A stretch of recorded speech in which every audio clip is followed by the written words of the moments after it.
क्या आपको लगता है कि सिर्फ नेता ही भ्रष्ट होते हैं? अगर हाँ, तो ये वीडियो देखने के बाद आपकी राय बदल जाएगी। क्योंकि सच्चाई ये है, भारत में भ्रष्टाचार सिर्फ एक सिस्टम की समस्या नहीं, यह हमारी सोच, संस्कृति, रोजमर्रा की आदतों का हिस्सा बन चुका है। भारत, जहाँ हम अपने भगवान को दूध पिलाते हैं, लेकिन फाइलें घूस दिए बिना नहीं चलती। जहाँ आरटीआई कानून बना, लेकिन आरटीआई मांगने वाला डर कर जीता है।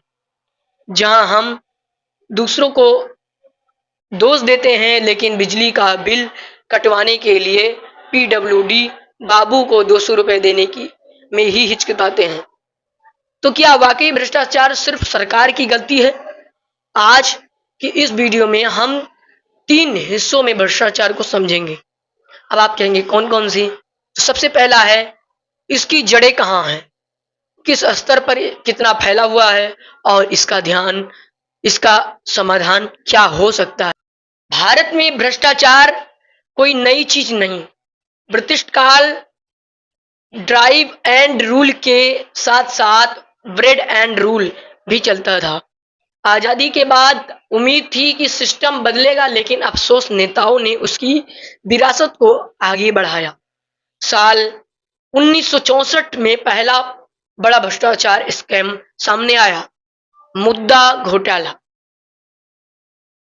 घोटाला, जिसने एक केंद्रीय मंत्री शामिल था। इसके बाद तो हर दशक में घोटालों की श्रृंखला बन गई। आज का भारत क्या कहता है?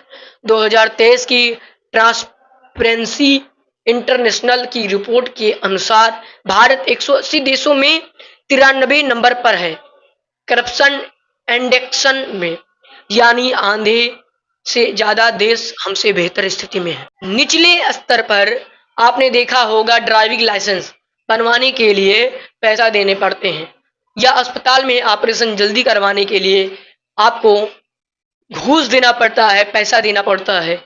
मध्य स्तर पर सरकारी स्टैंडर्ड, ठेके, स्कॉलरशिप, जमीन के पट्टे, सब में सेटिंग और कमीशन।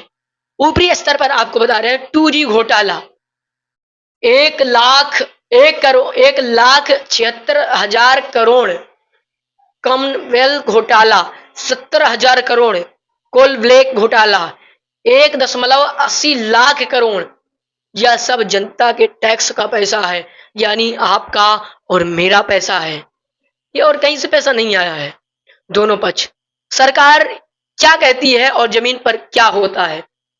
सरकार कहती है कि उन्होंने डिजिटल इंडिया और आरटीआई जैसे कदम उठाए, बहुत जगह सीसीटीवी लगे हैं, ऑनलाइन पेमेंट में पारदर्शिता बढ़ी है, लेकिन वास्तविकता यह है कि आरटीआई डालने वाले को डराया जाता है, सीसीटीवी हटा जा रहे हैं और बड़ी घूस अब डिजिटल ट्रांसफर में बदल चुकी है।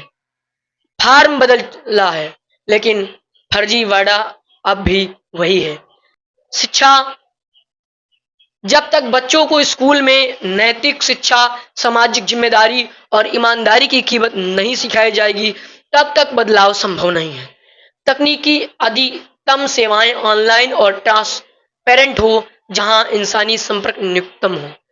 कानून सख्त, सजा तेज, न्याय हो, जो भ्रष्टाचारियों को जेल के बाहर नहीं अंदर भी भेजे। और सबसे जरूरी, जन जागरूकता। अगर जनता छोटी छोटी घूस देना बंद कर दे, तो बड़ी घूस का आधार ही खत्म हो जाएगा। रेटिंग एडिटिंग हो टाउट प्रोडक्ट। भ्रष्टाचार सिर्फ सरकारी फाइलें में नहीं है होता, वो उन ट्रेन टिकट में होता है जिससे आप ऊपरी पैसे देकर बुक कराते हैं। वो उस डॉक्टर के क्लिनिक में होता है जहां बिना पर्ची के फीस दी जाती है, और वो उस वोट में भी होता है जिसे आप जाति देखकर देते हैं, काम देखकर नहीं। इसीलिए भ्रष्टाचार इतना बढ़ते जा रहा है, और उम्मीद है कि अगर ऐसा ही होता रहेगा तो भ्रष्टाचार कभी कम नहीं होगा। Call to action CTA।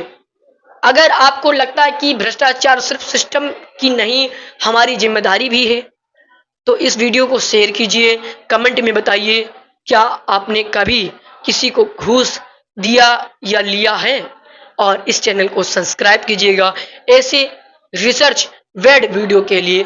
जय हिंद, जय भारत।